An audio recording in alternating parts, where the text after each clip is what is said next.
Fala galera, beleza?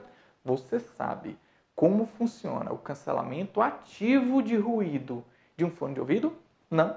Então vem comigo que eu te explico. Eduardo, como é que tudo funciona?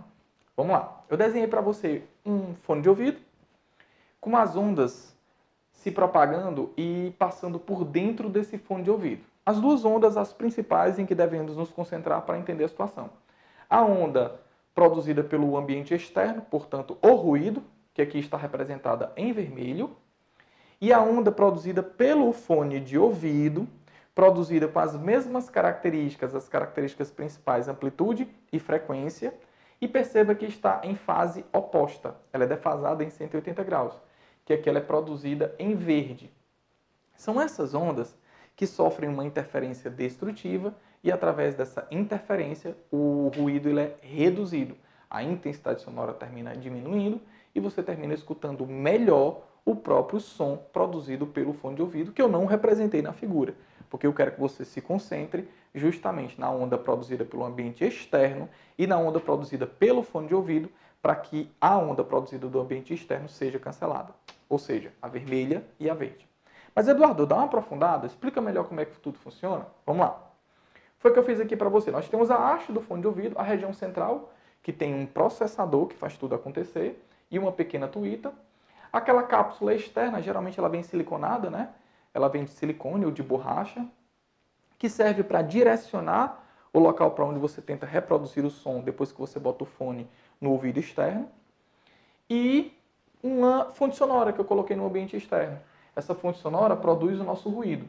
Perceba que o som produzido pelo ambiente externo, na verdade qualquer som, ela é uma onda que tem que características? Ela é uma onda longitudinal, ela é uma onda mecânica e ela é uma onda tridimensional. Perceba também que as ondas que eu estou utilizando para minha explicação, ela é uma onda transversal, que são essas ondas que parecem com cordinhas, portanto a vermelha e a verde aqui, e o som é uma onda longitudinal, galera.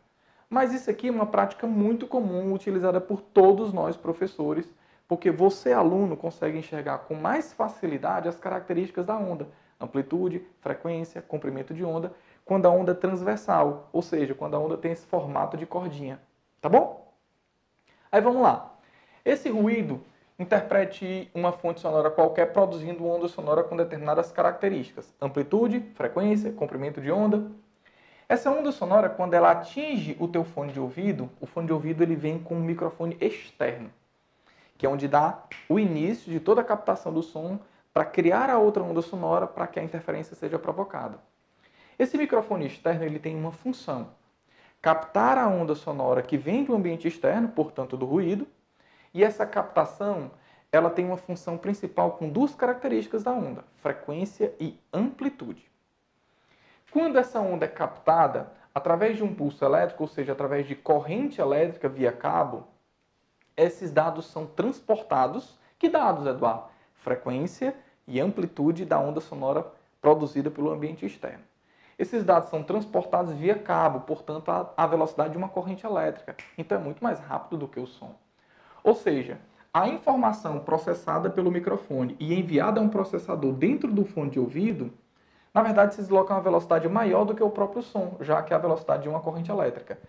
Quando o som produzido pelo ambiente externo, portanto o ruído, vai se propagando, que atinge esse processador e essa região central do fone de ouvido, o teu processador do fone já recebeu as informações e trata de reproduzir uma outra onda sonora, que aqui está representada para você em verde, com as mesmas características, mas com uma pequena diferença, que é o que faz tudo acontecer.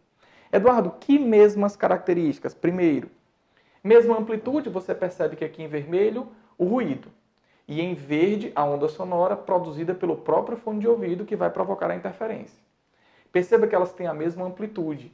Eu coloquei ondas com a mesma distância do eixo central até o ponto de crista. Então, por terem a mesma amplitude, essas ondas elas têm a mesma intensidade sonora. O segundo passo, eu quero que você perceba que a frequência de oscilação da onda vermelha, portanto do ruído, ela é a mesma frequência de oscilação da onda verde, a onda produzida pelo sistema ativo que vai provocar a interferência. Como essas duas ondas, a verde e a vermelha, têm a mesma frequência, essa interferência destrutiva ela pode acontecer, mas está faltando um pequeno dado nessa explicação, que é a fase. Perceba que essa onda vermelha ela tem uma determinada fase de oscilação, enquanto a onda verde ela está defasada em 180 graus. E é justamente essa defasagem de onda, associada às mesmas frequências que as duas ondas têm, associada à mesma amplitude que as duas ondas têm, que provoca a interferência destrutiva, que provoca a redução do ruído do ambiente externo. E tem uma característica principal, é que esses fones de ouvido, eles conseguem sempre provocar a interferência destrutiva no ruído que vem do ambiente externo, se esse ruído estiver sempre sendo provocado constantemente, se ele for um ruído provocado sempre com a mesma frequência. Se for um barulho muito repentino, o processador ainda não tem a capacidade de provocar essa redução de ruído com tanta veemência, vamos dizer assim. Beleza?